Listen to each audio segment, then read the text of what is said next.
Let me hear you say KO. Competition can't move me. Wrong's one thing you won't prove me. Bruce Lee, rhymers take a slug through your front two teeth. 1, 2, 3. Let me hear you say KO. YouTube, what's up? Kilo, MaddenStudents.com. Bringing you guys part 3 of the free Joe Gibbs Mini-Scheme that I'm doing here on YouTube. In this video, we're going to be taking a look at the formation bunch right freeze. Our audible from bunch right freeze is halfback blast. Before we get into that, I kind of want to go over some of like the little motions you can do from this formation though. Basically, I just want to stress, like, I mean, if you guys hit the lab with this formation, endless possibilities. Literally everyone on this field can be motioned in any direction. Giving you, basically a bunch of different looks. A few of the ones that interest me more are, we have like I think we're about to see it now actually. We have like, yep, once I motion them back to the right, we're going to have like a bunch base with an offset halfback. Kind of an interesting look. And then with the receivers on the right side, we can actually create like a really tight like split bunch to the left.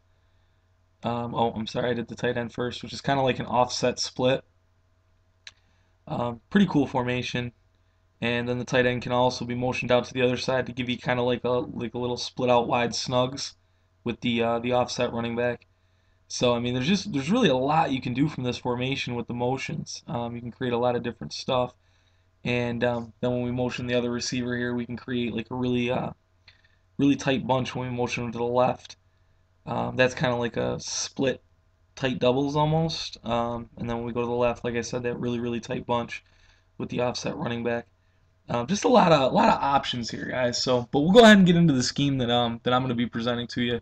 It's real simple, real basic, guys. Play as halfback blast, and we do one of two things with this. If we see the B gap kind of open or vacant, we can go ahead and just run it straight up where it's supposed to go. And then another thing that we can do is if we see like a little bit of congestion in the hole, just when you get the handoff, immediately juke to the left a little bit, and it confuses that outside defender. So you can usually get like a solid 4 or 5 yards from doing that. Again, though, if the hole's not congested, take it up the middle. It's just easier to do that. The other run that we're going to have from this formation is the quick audible run, which is the halfback sweep.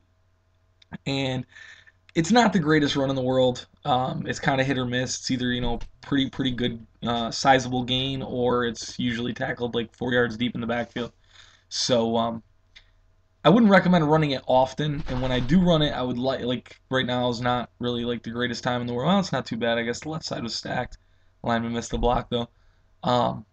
When I do run it, I like to run it against like either a real heavy left side or a stacked box, because you can get outside if your pulling lineman happens to pick up the block correctly, which is sometimes hit or miss on this game. Sometimes they block great, sometimes they block horrible, but once in a while I like to throw the sweep in there just to give it a shot and see what can happen with it. But for the most part, this little inside run here is the best bet for running from the formation. You can substitute that with the draw if you like the draw better. Me personally, I prefer the direct handoff and the lineman getting out and making their blocks quickly. It just seems to work better in my opinion. Some people though prefer draws, and if you do, that's great. So get into the pass plays here. The first play that we're going to be looking at is going to be the quick pass audible, which is actually skins corner strike. And what we want to do here is we want to go ahead and streak the left inside receiver, the guy in the line of scrimmage, block our running back to the left, and we want to block him to the left because we have the blue route on the right. So blocking him to the right is almost worthless. And then we'll motion that guy over, and you can see we have the 3 receivers. And when they release from the line, it pretty much looks kind of like a Hail Mary. Until the 2 outside receivers or inside and outside receiver, split on their route. Very difficult for the defense to defend. I don't think the computer gave me any zero coverages. If you do get zero coverage, though, you want to lob that streak that's in the middle of the field. But, against pretty much any other coverage, you're going to basically be looking for either the corner or the post with a pass lead. And, they get pretty good, pretty open. Pass leading is a must, though, guys. I mean, with the corner, you're either going to pass lead it like I just did on that last one, like inside away from an outside defender, or you're going to pass lead it down and outside if the defender's matched up with them or inside of them. With the post, you're most of the time going to be using a high into the right pass lead, just because it gets it over the linebackers, and right there, Hernandez drops the ball. Good stuff, Aaron. But anyway, high into the right pass lead, it gets it, behind the linebacker and then away from any safety that's in the middle of the field. So it's going to give you the best position to make a play on the ball.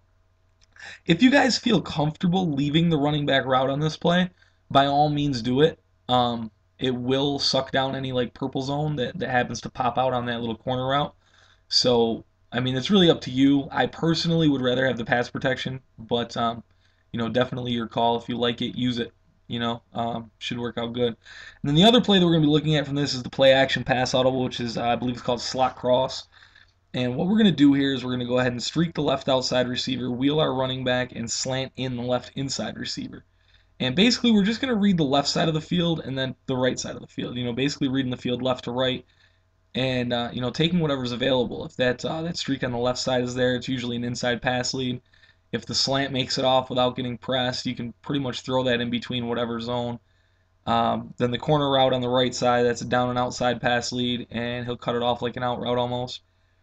And then the running back to the wheel, I really like that if they blitz off the left side, because right here they're blitzing off the. I think I threw the corner out. Okay, well anyway, I will throw that wheel at some point, because if they do blitz off the left side, you can get it out to the running back quick, and if you have a fast running back, he can absolutely dominate in open space. So it's always something to give a shot. And then the drag is pretty much like like a quick check down, or against a zone, you might want to drop the drag down, and you can get a little bit of space, and sometimes that slant will pick up a block for you. So there was the wheel route. Just get it out to him quick. He's already in a great position so that it's hard to defend him, especially for man coverage, because it's hard to get to him. So hopefully you guys enjoy this part of the scheme. We'll be coming back with part 4 very, very soon, and then following that, I'll do a full game running the scheme. Commentary, we'll put that up on YouTube. So as always, check out www.MaddenStudents.com for more tips, tricks, strategies, and more for Madden 13. Thanks, guys. Peace. 1, 2, 3. Let me hear you say KO. Competition can't move me. Wrong's one thing you won't prove.